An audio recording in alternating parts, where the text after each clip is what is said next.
এই রানের মাংস, সিনার মাংস আর পেছনের দিকের সলিড মাংসগুলো সব আলাদা করে বড় বড় টুকরা কর। ওগুলো সব সোজা নতুন ফ্রিজে যাবে। এক টুকরাও যেন এদিক ওদিক না হয়। আর গরিবদের জন্য? আরে, গরিবদের জন্য তো চিন্তা কিসের? ওই যে ঘাড়ের মাংস, চর্বি, হাড়গোড় যা আছে ওখান থেকে এক ঝুড়ি দিয়ে দিলেই হবে। এত টাকা কি ফকিরদের খাওয়ানোর জন্য খরচ করেছে? আগে নিজেরা, তারপর আত্মীয়রা, তারপর যদি কিছু বাঁচে তো তবে ফকিরেরা। কিন্তু সিদ্ধ সাহেব, কুরবানির নিয়ম তো 3 ভাগ করা। 1 ভাগ গরিব মিসকিনদের হক। আমাকে নিয়ম শেখাতে এসেছিস? আমি যা বলছি চুপচাপ তাই করবি। তোকে টাকা দিয়েছি মাংস বানানোর জন্য, ফতোয়া দেওয়ার জন্য না। যা বলছি তাই কর, না হলে 1 পয়সাও পাবি না।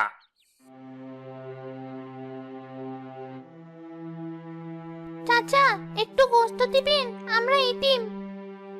সকাল থেকে কিচ্ছু খাইনি। বের হ, বের হ আমার বাড়ি থেকে।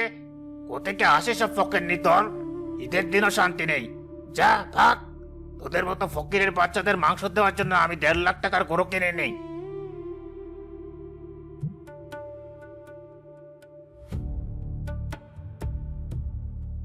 দাঁড়াও।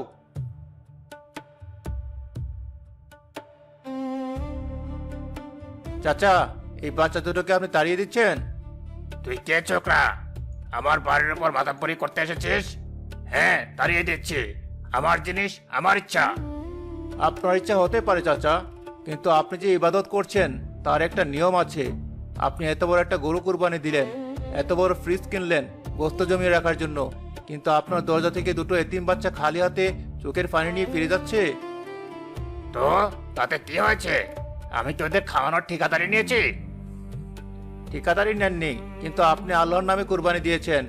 আপনি তো পশুর গলায় ছুরি চালিয়েছেন ঠিকই, কিন্তু নিজের ভেতরের পশুটাকে তো জবাই করতে পারেননি। আপনার ভেতরের অহংকার, লোভ আর লোক দেখানো মনোভাব নামের পশুটা তো এখনো তরতাজা হয়ে বেঁচে আছে। আল্লাহর কাছে লোক দেখানোর এই কুরবানি কোনো দাম নেই চাচা, 1 পয়সারও দাম নেই।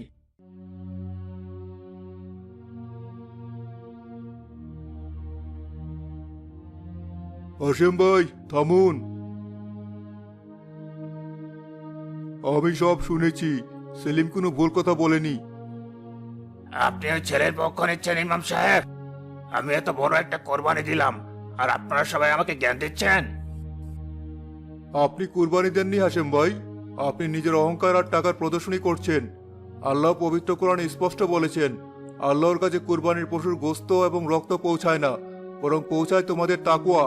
তাকুয়া মানে হলো আল্লাহর ভয়, পরহেজগারি, পবিত্র নিয়ত। আপনার নিয়ত যদি হয় গোস্ত জমিয়ে খাওয়া আর মানুষকে দেখানো, তবে এই রক্তপাত অর্থহীন।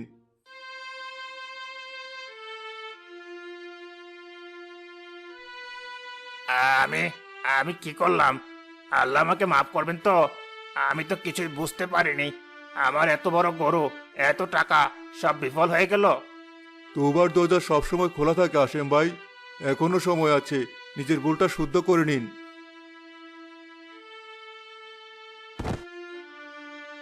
আমাকে মাফ করে দিস বাবারা।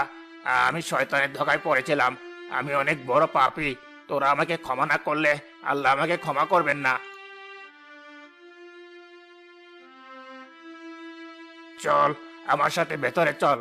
আজ তোরা আমার বাড়ির সবচেয়ে বড় মেহমান।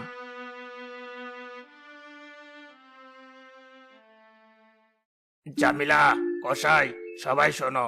ফ্রিজে যে গোস্ত রাখা হয়েছে তা এখনই বের করো, আর বাকি গোস্তের 3 ভাগের 2 ভাগ আলাদা করো।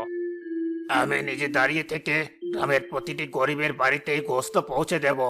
আর এই বাচ্চা দুটোকে গোসল করিয়ে আমার ছেলের সবচেয়ে ভালো জামাটা পরিয়ে দাও। আজ ওরা আমাদের সাথে বসে খাবে। তোফাজ্জল মিয়া ও তার ছেলে পারভেজ মাংসের ছোট ছোট পুটলি নিয়ে বিতরণের জন্য তৈরি হন। এই পুটিটা সকিনা আপাকে দিয়ে আসিস বাবা, আর এটা মতি পাগলার বাড়িতে পৌঁছে দিস। সাবধানে যাস। আচ্ছা বাবা।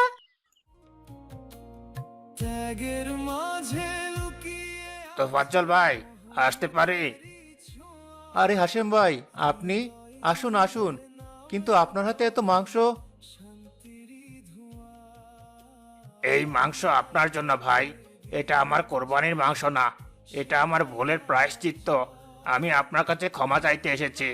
আমি আপনাকে সেদিন অনেক অপমান করেছি, আপনার নিয়ত নিয়ে প্রশ্ন তুলেছি। আমি আসলে কিছুই বুঝিনি। আসল কোরবানি তো আপনি দিয়েছেন, আমি তো শুধু লোক দেখিয়েছি।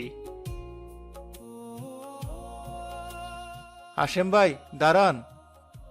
তোফাজ্জল নিজের ভাগের কোরবানির মাংস থেকে এক পুটলি মাংস হাশেমের হাতে তুলে দিলেন।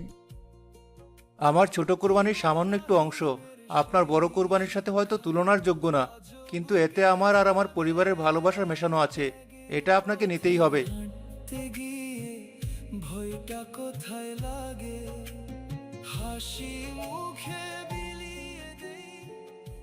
আজকের ঈদটা সত্যি অন্যরকম, তাই না সেলিম? জি হুজুর, আজ মনে হচ্ছে গ্রামটা সত্যি একটা পরিবার হয়ে উঠেছে। হাশেম চাচার পরিবর্তনটা দেখে খুব ভালো লাগছে। আল্লাহ যখন কাউকে হেদায়েত দেন তখন এভাবেই দেন। একটা ছোট্ট ঘটনা মানুষের জীবন বদলে দিতে পারে। আজকে এই ঘটনাটা শুধু হাশেম ভাইয়ের জন্য নয়, আমাদের সবার জন্য একটা বড় শিক্ষা।